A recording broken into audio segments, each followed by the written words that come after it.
नमस्कार। मुंशी प्रेमचंद की कहानी सैलानी बंदर एक अत्यंत व्यंग्यात्मक और शिक्षाप्रद रचना है जो समाज की मानसिकता और स्वभाव को प्रतीकात्मक ढंग से उजागर करती है। कहानी में बंदर एक सैलानी के रूप में चित्रित किया गया है जो मनुष्य की चंचलता और दिखावे की प्रवृत्ति का प्रतिनिधित्व करता है। यह बंदर हर उस चीज की नकल करता है जो उसे अनोखी और रोमांचक लगती है, ठीक वैसे ही जैसे समाज में कुछ लोग बिना सोचे समझे दूसरों की नकल करते हैं। प्रेमचंद ने इस प्रतीकात्मक बंदर के माध्यम से मनुष्य के खोखले प्रदर्शन और अस्थिर स्वभाव पर तीखा व्यंग्य किया है।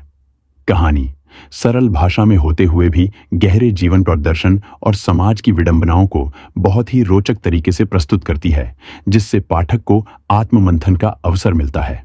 आइए सुनते हैं मुंशी प्रेमचंद की कहानी सैलानी बंदर। जीवनदास नाम का एक गरीब मदारी अपने बंदर मन्नू को नचाकर अपनी जीविका चलाया करता था। वह और उसकी स्त्री बुधिया दोनों मन्नू को बहुत प्यार करते थे। उनके कोई संतान न थी। मन्नू ही उनके स्नेह और प्रेम का पात्र था। दोनों उसे अपने साथ खिलाते और अपने साथ सुलाते थे। उनकी दृष्टि में मन्नू से अधिक प्रिय वस्तु न थी। जीवनदास उसके लिए एक गेंद लाया था। मन्नू आंगन में गेंद खेला करता था। उसके भोजन करने को एक मिट्टी का प्याला था, ओढ़ने को कंबल का एक टुकड़ा, सोने को एक बोरिया और उचकने के लिए छप्पर में एक रस्सी। मन्नू इन वस्तुओं पर जान देता था। जब तक उसके प्याले में कोई चीज न रख दी जाए वह भोजन न करता था। अपना टाट और कंबल का टुकड़ा उसे शाल और गद्दे से भी प्यारा था। उसके दिन बड़े सुख से बीतते थे। वह प्रातःकाल रोटियां खाकर मदारी के साथ तमाशा करने जाता था। वह नकलें करने में इतना निपुण था कि दर्शक वृंद तमाशा देखकर मुग्ध हो जाते थे। लकड़ी हाथ में लेकर वृद्धों की भांति चलता, आसन मारकर पूजा करता, तिलक मुद्रा लगाता, फिर पोथी बगल में दबाकर पाठ करने चलता। ढोल बजाकर गाने की नकल इतनी मनोहर थी कि दर्शक लौटपोट हो जाते थे। तमाशा खत्म हो जाने पर वह सबको सलाम करता था, लोगों के पैर पकड़कर पैसे वसूल करता था। मन्नू का कटोरा पैसों से भर जाता था। इसके उपरांत कोई मन्नू को एक अमरूद खिला देता, काई उसके सामने मिठाई फेंक देता। लड़कों को तो उसे देखने से जी ही न भरता था। वे अपने अपने घर से दौड़ दौड़ कर रोटियां लाते और उसे खिलाते थे। मोहल्ले के लोगों के लिए भी मन्नू मनोरंजन की एक सामग्री थी। जब वह घर पर रहता तो एक न एक आदमी आकर उससे खेलता रहता। खोंचे वाले फेरी करते हुए उसे कुछ न कुछ दे देते थे। जो बिना दिए निकल जाने की चेष्टा करता उससे भी मन्नू पैर पकड़कर वसूल कर लिया करता था। मन्नू को अगर चिढ़ थी तो कुत्तों से। उसके मारे उधर से कोई कुत्ता न निकलने पाता था और कोई आ जाता तो मन्नू उसे अवश्य ही 2-4 कनेठियां और झापड़ लगाता था। उसके सर्वप्रिय होने का यह एक और कारण था।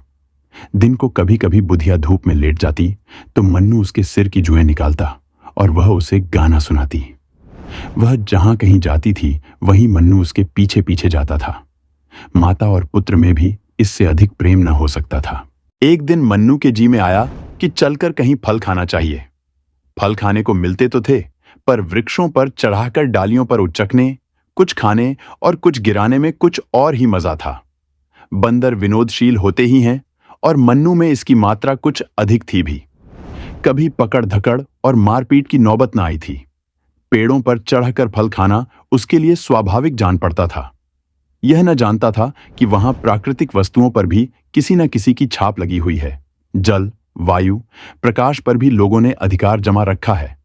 फिर बाग बगीचों का तो कहना ही क्या। दोपहर को जब जीवनदास तमाशा दिखाकर लौटा तो मन्नू लंबा हुआ। वह यों भी मोहल्ले में चला जाया करता था, इसलिए किसी को संदेह न हुआ कि वह कहीं चला गया। उधर वह घूमता घामता खपरेलों पर उछलता कूदता एक बगीचे में जा पहुंचा। देखा तो फलों से पेड़ लदे हुए हैं। आंवला, कटहल, लीची, आम, पपीते वगैरह लटकते देखकर उसका चित्त प्रसन्न हो गया। मानो वे वृक्ष उसे अपनी ओर बुला रहे थे कि खाओ, जहां तक खाया जाए यहां किसी तरह की रोक टोक नहीं है। तुरंत एक छलांग मारकर चहार दीवारी पर चढ़ गया। दूसरी छलांग में पेड़ों पर जा पहुंचा। कुछ आम खाए, कुछ लीचियां खाईं। खुशी हो होकर गुठलियां इधर उधर फेंकना शुरू किया। फिर सबसे ऊंची डाल पर जा पहुंचा और डालियों को हिलाने लगा। पके आम जमीन पर बिछ गए। खड़खड़ाहट हुई तो माली दोपहर की नींद से चौंका और मन्नू को देखते ही उसे पत्थरों से मारने लगा। पर या तो पत्थर उसके पास तक पहुंचते ही न थे, या वह सिर और शरीर हिलाकर पत्थरों को बचा जाता था। बीच बीच में बागबान को दांत निकालकर डराता भी था, कभी मुंह बनाकर उसे काटने की धमकी भी देता था। माली बुदर घुड़कियों से डरकर भागता था और फिर पत्थर लेकर आ जाता था।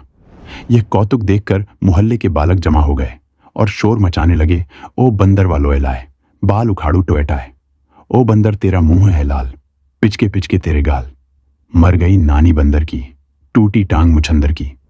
मन्नू को इस शोरगुल में बड़ा आनंद आ रहा था।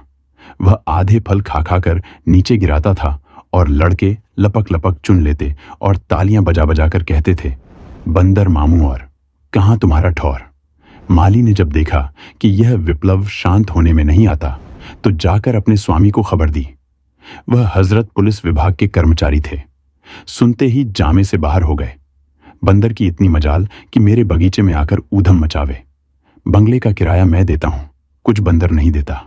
यहां कितने ही असहयोगियों को लदवा दिया। अखबार वाले मेरे नाम से कांपते हैं। बंदर की क्या हस्ती है।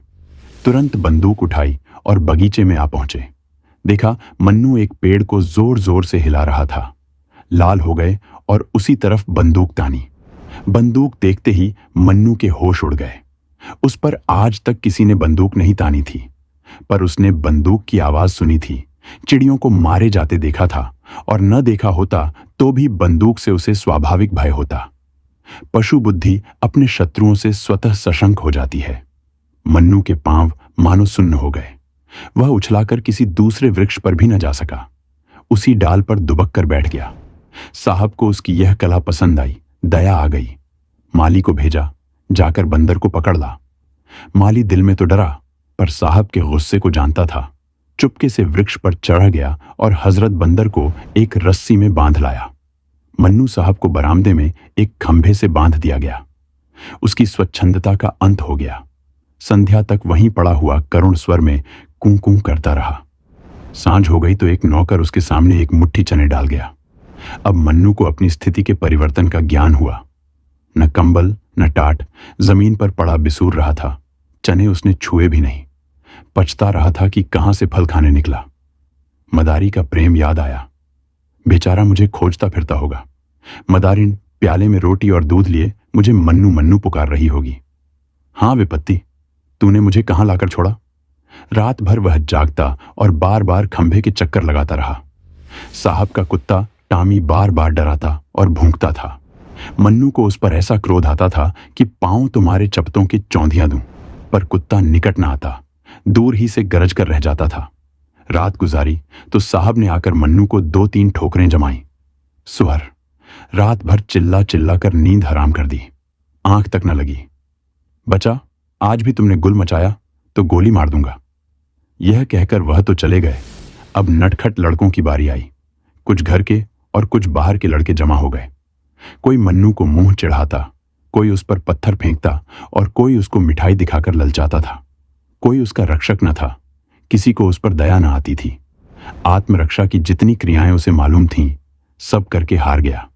प्रणाम किया, पूजा पाठ किया, लेकिन इसका उपहार यही मिला कि लड़कों ने उसे और भी दिक करना शुरू किया। आज किसी ने उसके सामने चने भी न डाले, और यदि डाले भी तो वह खा न सकता। शोक ने भोजन की इच्छा न रखी थी। संध्या समय मदारी पता लगाता हुआ साहब के घर पहुंचा। मन्नू उस देखते ही ऐसा अधीर हुआ मानो जंजीर तोड़ डालेगा, खंभे को गिरा देगा। मदारी ने जाकर मन्नू को गले से लगा लिया और साहब से बोला, हुजूर, भूल चूक तो आदमी से भी हो जाती है। यह तो पशु है। मुझे चाहे जो सजा दीजिए, पर इसे छोड़ दीजिए। सरकार, यही मेरी रोटियों का सहारा है। इसके बिना हम 2 प्राणी भूखों मर जाएंगे। इसे हमने लड़के की तरह पाला है। जब से यह भागा है, मदारिन ने दाना पानी छोड़ दिया है। इतनी दया कीजिए सरकार, आपका अकबाल सदा रोशन रहे। इससे भी बड़ा ओहदा मिले, कलम चाक हो, मुद्दई बेबाक हो। आप हैं सपूत, सदा रहे मजूबत। आपके बैरी को दाबे भूत। मगर साहब ने दया का पाठ न पढ़ा था। घुड़क कर बोले, चुप रह पाजी, टेंटें करके दिमाग चाट गया। बंदर छोड़कर बाघ का सत्यानाश कर डाला। अब खुशामद करने चले हो। जाकर देखो तो इसने कितने फल खराब कर दिए। अगर इसे ले जाना चाहता है तो 10 रुपया लाकर मेरी नजर कर, नहीं तो चुपके से अपनी राह पकड़। ये तो यहीं बंधे बंधे मर जाएगा या कोई इतने दाम देकर ले जाएगा। मदारी निराश होकर चला गया। 10 रुपये कहां से लाता? बुधिया से जाकर हाल कहां। बुधिया को अपनी तरस पैदा करने की शक्ति पर ज्यादा भरोसा था। बोली, बस देख ली तुम्हारी करतूत, जाकर लाठी सी मारी होगी। हाकिमों से बड़े दांव पेंच की बातें की जाती हैं, तब कहीं जाकर वे पसीजते हैं। चलो मेरे साथ, देखो छुड़ा लाती हूं कि नहीं। यह कहकर उसने मन्नू का सब सामान एक गठरी में बांधा और मदारी के साथ साहब के पास आई। मन्नू अब की इतने जोर से उछला कि खंभा हिल उठा। बुधिया ने कहा, सरकार, हम आपके द्वार पर भीख मांगने आए हैं, ये बंदर हमको दान दे दीजिए। साहब, हम दान देना पाप समझते हैं। मदारिन, हम देश देश घूमते हैं, आपका जस गावेंगे। साहब, हमें जस की चाह या परवाह नहीं है। मदारिन, भगवान आपको इसका फल देंगे। साहब, मैं नहीं जानता भगवान कौन भला है। मदारिन, महाराज, क्षमा की बड़ी महिमा है। साहब, हमारे यहां सबसे बड़ी महिमा दंड की है। मदारिन, हुजूर, आप हाकिम हैं, हाकिमों का काम है न्याय कराना। फलों के पीछे 2 आदमियों की जान न लीजिए, न्याय ही से हाकिम की बड़ाई होती है। साहब, हमारी बड़ाई क्षमा और न्याय से नहीं है, और न न्याय करना हमारा काम है, हमारा काम है मौज करना। बुधिया की एक भी युक्ति इस अहंकार मूर्ति के सामने न चली। अंत को निराश होकर वह बोली, हुजूर, इतना हुक्म तो दे दें कि ये चीजें बंदर के पास रखा दूं, इन पर यह जान देता है। साहब, मेरे यहां कूड़ा करकट रखने की जगह नहीं है। आखिर बुधिया हताश होकर चली गई। टामी ने देखा मन्नू कुछ बोलता नहीं तो शेर हो गया। भूंकता भूंकता मन्नू के पास चला आया। मन्नू ने लपक कर उसके दोनों कान पकड़ लिए और इतने तमाचे लगाए कि उसे छठी का दूध याद आ गया। उसकी चिल्लाहट सुनकर साहब कमरे से बाहर निकल आए और मन्नू के कई ठोकरें लगाईं। नौकरों को आज्ञा दी कि इस बदमाश को 3 दिन तक कुछ खाने को मत दो। संयोग से उसी दिन एक सर्कस कंपनी का मैनेजर साहब से तमाशा करने की आज्ञा लेने आया। उसने मन्नू को बंधे रोनी सूरत बनाए बैठे देखा तो पास आकर उसे पुचकारा। मन्नू उछलकर उसकी टांगों से लिपट गया और उसे सलाम करने लगा। मैनेजर समझ गया कि यह पालतू जानवर है, उसे अपने तमाशे के लिए बंदर की जरूरत थी। साहब से बातचीत की, उसका उचित मूल्य दिया और अपने साथ ले गया। किंतु मन्नू को शीघ्र ही विदित हो गया कि यहां मैं और भी बुरा फंसा। मैनेजर ने उसे बंदरों के रखवाले को सौंप दिया। रखवाला निष्ठुर और क्रूर प्रकृति का प्राणी था। उसके अधीन और भी कई बंदर थे। सभी उसके हाथों कष्ट भोग रहे थे। वह उनके भोजन की सामग्री खुद खा जाता था। अन्य बंदरों ने मन्नू का सहर्ष स्वागत नहीं किया। उसके आने से उनमें बड़ा कोलाहल मचा। अगर रखवाले ने उसे अलग न कर दिया होता तो वे सब उसे नोच कर खा जाते। मन्नू को अब नई विद्या सीखनी पड़ी। पैरगाड़ी पर चढ़ना, दौड़ते घोड़े की पीठ पर 2 टांगों से खड़े हो जाना, पतली रस्सी पर चलना इत्यादि बड़ी ही कष्टप्रद साधनाएं थीं। मन्नू को यह सब कौशल सीखने में बहुत मार खानी पड़ती। जरा भी चूकता तो पीठ पर डंडा पड्डी अच जाता। उससे अधिक कष्ट की बात यह थी कि उसे दिन भर एक कटघरे में बंद रखा जाता था जिसमें कोई उसे देख न ले। मदारी के यहां तमाशा ही दिखाना पड़ता था, किंतु उस तमाशे और इस तमाशे में बड़ा अंतर था। कहां वे मदारी की मीठी मीठी बातें, उसका दुलारा और प्यार, और कहां यह कारावास और डंडों की मार। ये काम सीखने में उसे इसलिए और भी देर लगती थी कि वह अभी तक जीवनदास के पास भाग जाने के विचार को भूला न था। नित्य इसकी ताक में रहता कि मौका पाऊं और निकल जाऊं, लेकिन वहां जानवरों पर बड़ी कड़ी निगाह रखी जाती थी। बाहर की हवा तक न मिलती थी, भागने की तो बात क्या। काम लेने वाले सब थे, मगर भोजन की खबर लेने वाला कोई भी न था। साहब की कैद से तो मन्नू जल्द ही छूट गया था, लेकिन इस कैद में 3 महीने बीत गए। शरीर घुल गया, नित्य चिंता घेरे रहती थी, पर भागने का कोई ठीक ठिकाने न था। जी चाहे या न चाहे उसे काम अवश्य करना पड़ता था। स्वामी को पैसों से काम था, वह जिए चाहे मरे। संयोगवश एक दिन सर्कस के पंडाल में आग लग गई। सर्कस के नौकर चाकर सब जुआरी थे। दिन भर जुआ खेलते, शराब पीते और लड़ाई झगड़ा करते थे। इन्हीं झंझटों में एक गैस की नली फट गई। हाहाकार मच गया। दर्शक वृंद जान लेकर भागे। कंपनी के कर्मचारी अपनी चीजें निकालने लगे। पशुओं की किसी का खबर न रही। सर्कस में बड़े बड़े भयंकर जीव जंतु तमाशा करते थे। 2 शेर, कई चीते, एक हाथी, करीच था। कुत्तों, घोड़ों तथा बंदरों की संख्या तो इससे कहीं अधिक थी। कंपनी धन कमाने के लिए अपने नौकरों की जान को कोई चीज नहीं समझती थी। ये सब के सब जीव इस समय तमाशे के लिए खोले गए थे। आग लगते ही वे चिल्ला चिल्ला कर भागे। मन्नू भी भागा खड़ा हुआ, पीछे फिरकर भी ना देखा कि पंडाल जला या बचा। मन्नू कूदता फांदता सीधे घर पहुंचा, जहां जीवनदास रहता था, लेकिन द्वारा बंद था। खपरेल पर चढ़कर वह घर में घुस गया, मगर किसी आदमी का चिन्ह नहीं मिला। वह स्थान जहां वह सोता था और जिसे बुधिया गोबर से लीपकर साफ रखा करती थी, अब घास पात से ढका हुआ था। वह लकड़ी जिस पर चढ़कर कूदा करता था, दीमकों ने खा ली थी।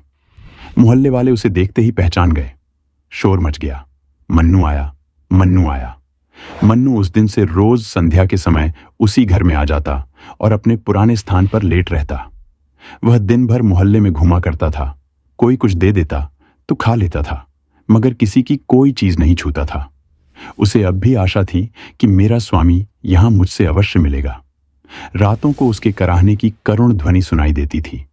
उसकी दीनता पर देखने वालों की आंखों से आंसू निकल पड़े थे। इस प्रकार कई महीने बीत गए। एक दिन मन्नू गली में बैठा हुआ था। इतने में लड़कों का शोर सुनाई दिया। उसने देखा, एक बुढ़िया नंगे बदन, एक चीथड़ा कमर में लपेटे सिर के बाल छिटकाए भूतनियों की तरह चली आ रही है, और कई लड़के उसके पीछे पत्थर फेंकते पगली नाना की हांक लगाते, तालियां बजाते चले जा रहे हैं। वह रह रहकर रुक जाती है और लड़कों से कहती है, मैं पगली नानी नहीं हूं, मुझे पगली क्यों कहते हो? आखिर बुढ़िया जमीन पर बैठ गई और बोली, बताओ, मुझे पगली क्यों कहते हो? उसे लड़कों पर लेश मात्र भी क्रोध न आता था। वह न रोती थी न हंसती। पत्थर लग भी जाता तो चुप हो जाती थी। एक लड़के ने कहा, तू कपड़े क्यों नहीं पहनती? तू पागल नहीं तो और क्या है? बुढ़िया, कपड़े झाड़े में सर्दी से बचने के लिए पहने जाते हैं, आजकल तो गर्मी है। लड़का, तुझे शर्म नहीं आती? बुढ़िया, शर्म किसे कहते हैं बेटा? इतने साधु सन्यासी नंगे रहते हैं, उनको पत्थर से क्यों नहीं मारते? लड़का, वे तो मर्द हैं। बुढ़िया, क्या शर्म औरतों ही के लिए है? मर्दों को शर्म नहीं आनी चाहिए? लड़का, तुझे जो कोई जो कुछ दे देता है उसे तू खा लेती है, तू पागल नहीं तो और क्या है? बुढ़िया, इसमें पागलपन की क्या बात है बेटा? भूख लगती है, पेट भर लेती हूं। लड़का, तुझे कुछ विचार नहीं है? किसी के हाथ की चीज खाते घिन नहीं आती? बुढ़िया, घिन किसे कहते हैं बेटा? मैं भूल गई। लड़का, सभी को घिन आती है, क्या बता दूं घिन किसे कहते हैं? दूसरा लड़का, तू पैसे क्यों हाथ से फेंक देती है? कोई कपड़े देता है तो क्यों छोड़कर चल देती है? पगली नहीं तो क्या है? बुढ़िया, पैसे कपड़े लेकर क्या करूं बेटा? लड़का, और लोग क्या करते हैं? पैसे रुपए का लालच सभी को होता है। बुढ़िया, लालच किसे कहते हैं बेटा? मैं भूल गई। लड़का, इसी से तुझे पगली नानी कहते हैं। तुझे न लोभ है, घिन है, न विचार है, न लाज है, ऐसों ही को पागल कहते हैं। बुढ़िया, तो यही कहो मैं पगली हूं। लड़का, तुझे क्रोध क्यों नहीं आता? बुढ़िया, क्या जाने बेटा, मुझे तो क्रोध नहीं आता। क्या किसी को क्रोध भी आता है? मैं तो भूल गई। कई लड़कों ने इस पर पगली का शोर मचाया और बुढ़िया उसी तरह शांत भाव से आगे चली। जब वह निकट आई तो मन्नू उसे पहचान गया। यह तो मेरी बुधिया है। वह दौड़कर उसके पैरों से लिपट गया। बुढ़िया ने चौंक कर मन्नू को देखा, पहचान गई। उसने उसे छाती से लगा लिया। मन्नू को गोद में लेते ही बुधिया को अनुभव हुआ कि मैं नग्न हूं। मारे शर्म के वह खड़ी न रह सकी। बैठकर एक लड़के से बोली, बेटा, मुझे कुछ पहनने को दोगे? लड़का, तुझे तो लाज ही नहीं आती ना? बुढ़िया, नहीं बेटा, अब तो आ रही है, मुझे न जाने क्या हो गया था।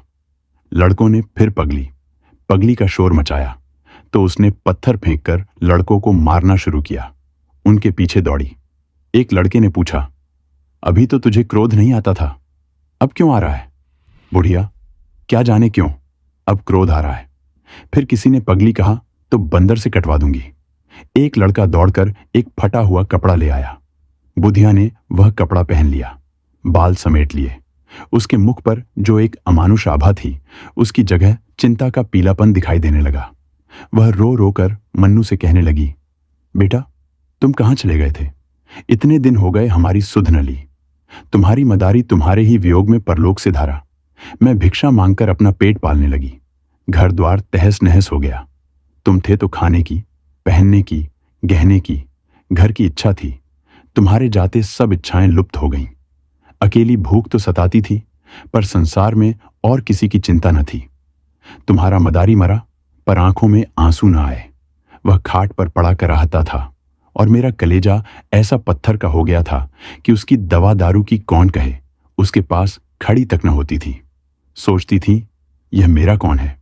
अब आज वे सब बातें और अपनी वह दशा याद आती हैं तो यही कहना पड़ता है कि मैं सचमुच पगली हो गई थी और लड़कों का मुझे पगली नानी कहकर चिढ़ाना ठीक ही था। यह कहकर बुधिया मन्नू को लिए हुए शहर के बाहर एक बाग में गई, जहां वह एक पेड़ के नीचे रहती थी। वहां थोड़ी सी पुआल हुई थी। इसके सिवा मनुष्य के बसेरे का और कोई चिन्ह न था। आज से मन्नू बुधिया के पास रहने लगा। वह सवेरे घर से निकल जाता और नकलें करके भीख मांगकर बुधिया के खाने भर को नाज या रोटियां ले आता था। पुत्र भी अगर होता तो वह इतने प्रेम से माता की सेवा न करता। उसकी नकलों से खुश होकर लोग उसे पैसे भी देते थे। उस पैसों से बुधिया खाने की चीजें बाजार से लाती थी। लोग बुधिया के प्रति बंदर का वह प्रेम देखकर चकित हो जाते और कहते थे कि यह बंदर नहीं, कोई देवता है। फिर मिलते हैं अगली कहानी के साथ। धन्यवाद।